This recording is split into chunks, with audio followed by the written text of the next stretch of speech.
Hello students, welcome back to एडर connect. तो आज का सेशन स्टार्ट करते हैं। आज के सेशन में हमारा law of exponents for real numbers. तो ये है आपका एक्सरसाइज 1.6 के लिए। तो इसमें क्या होता है, जब हमारे बेस सेम होते हैं, यानी कि यहाँ पर भी बेस आपका ए है और यहाँ पर भी बेस ए है और उनकी पावर डिफरेंट होती है और वो मल्टीप्लिकेशन में होते हैं, तो पावर ऐड हो जाती है। बेस आपका वही रहेगा, बस पावर ऐड हो जाएगी। जब आपका बेस एक है और उसमें दो डिफरेंट पावर है, तो इन डिफरेंट पावर के बीच में मल्टीप्लिकेशन हो जाता है। जब आपका बेस सेम है और पावर जो है डिवाइड में है, तो पावर जो नीचे वाली डिनोमिनेटर में पावर होती है वो आपके माइनस में आ जाती है। फिर इसमें माइनस में कब आएगी, जब आपकी जो m की पावर है वो ग्रेटर देन होगी n से। जब आपके बेस डिफरेंट है बट पावर सेम है, तो जो बेस होते हैं वो मल्टीप्लाई में आ जाते हैं और जो पावर होती है वो सिर्फ एक बार लिखी जाती है। तो ये कुछ रूल्स है जो हमें एक्सरसाइज करने से पहले पता। एक्सरसाइज 1.6 का हमारा पहला क्वेश्चन है, फाइंड 64 की पावर 1/2, यानी कि 64 पे पावर 1/2 है। अब 1/2 है तो पहले हम इस 64 का प्राइम फैक्टराइजेशन करेंगे।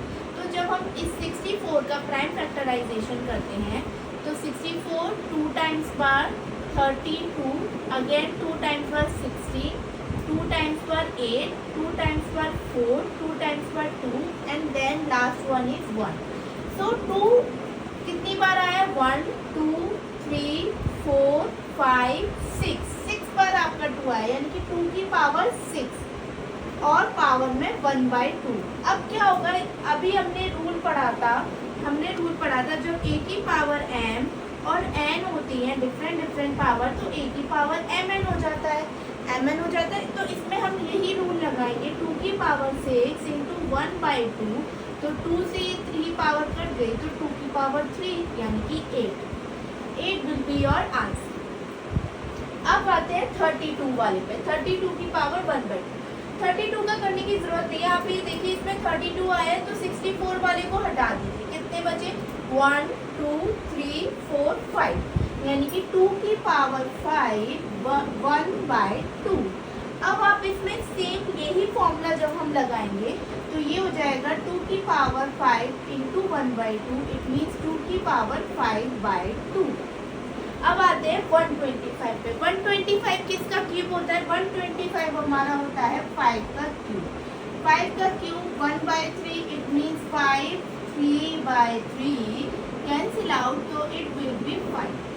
इन क्वेश्चन में भी आपको इसी तरीके से इन क्वेश्चंस को सॉल्व करना है। अब बताइए 9 की पावर 3/2, तो हम 9 को किस तरीके से तोड़ के लिख सकते हैं। 9 जो होता है वो आपका 3 का स्क्वायर होता है, सही कहा, तो 3 का स्क्वायर और 3/2। अब क्या होगा, अब ये दोनों मल्टीप्लिकेशन में चले जाएंगे, तो 3 स्क्वायर 3/2, 2 से 2 ये कैंसिल आउट हो गया।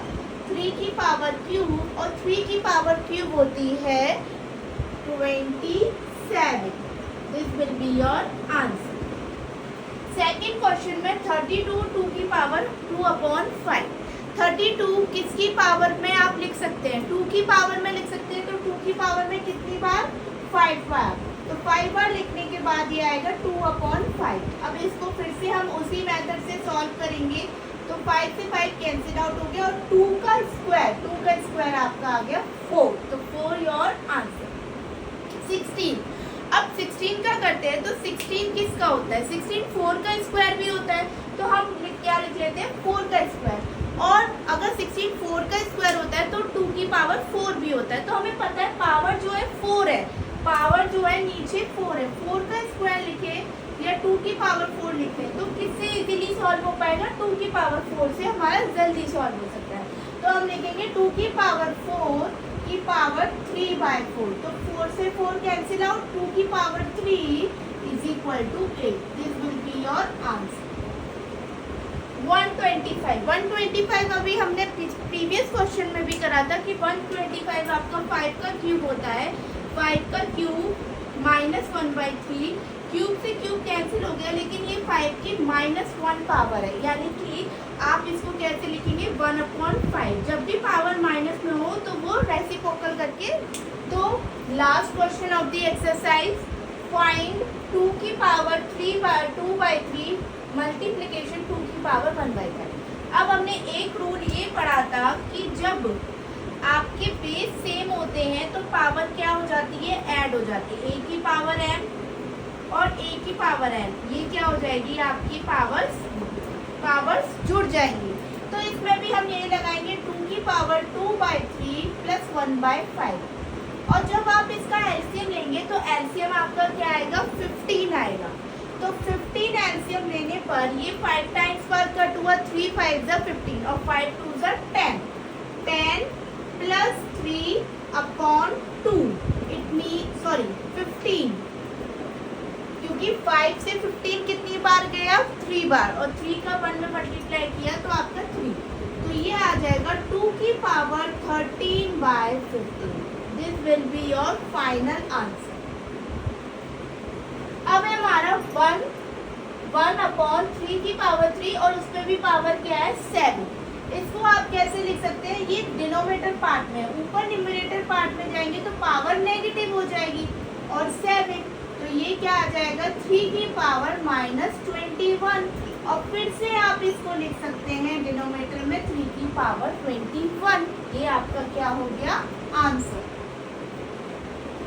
इसको देखिए, इसमें भी हमारी बेस सेम है, पावर डिफरेंट है, लेकिन ये डिवाइड में है। अब डिवाइड में होता है तो किस में आ जाता है, माइनस में आ जाता है।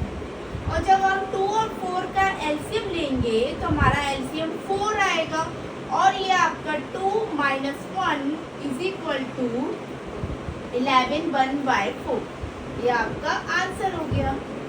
अब यहाँ पे ये कौन सा आपका लग रहा है फॉर्मूला, इसमें ये आपका रूल लग रहा है a to the power m and p to the power m, जिसमें क्या होता है, जो बेस होते हैं वो मल्टीप्लिकेशन में आपके पावर सेम रहते हैं। तो यही रूल हम इधर लगाएंगे, 7 × 8 की पावर 1/2, यानी कि 7 8 = 56 की पावर 1/2। अब आप 56 को ब्रेक कर सकते हैं। 56 को ब्रेक करते हैं प्राइम फैक्टराइजेशन के थ्रू। 56 2 4 और 2 8 सॉरी 2 2 2 8 2 से 14, 2 से 7 और 2 से 1। अब ब्रेक करने पर यहाँ पे नंबर आपका 7 भी आ रहा है, तो लेकिन इसको लिखने का कोई फायदा नहीं रहेगा, क्योंकि अगर सारे 2 होते तब कुछ पावर कट हो सकती थी, बट यहाँ पर अब पावर कट नहीं हो सकती क्योंकि साथ में 7 रहेगा। तो इस क्वेश्चन का आंसर हम यहीं पे छोड़ देंगे। This will be your final answer. So इसी तरीके से आपका ये चैप्टर नंबर 1 फिनिश होता है। Thank you so much. अगर आपको चैप्टर नंबर 1 के हैंड रिटन नोट्स चाहिए तो आप इस पे वीडियो पे कमेंट कर सकते हैं, और please like the channel and subscribe the channel also.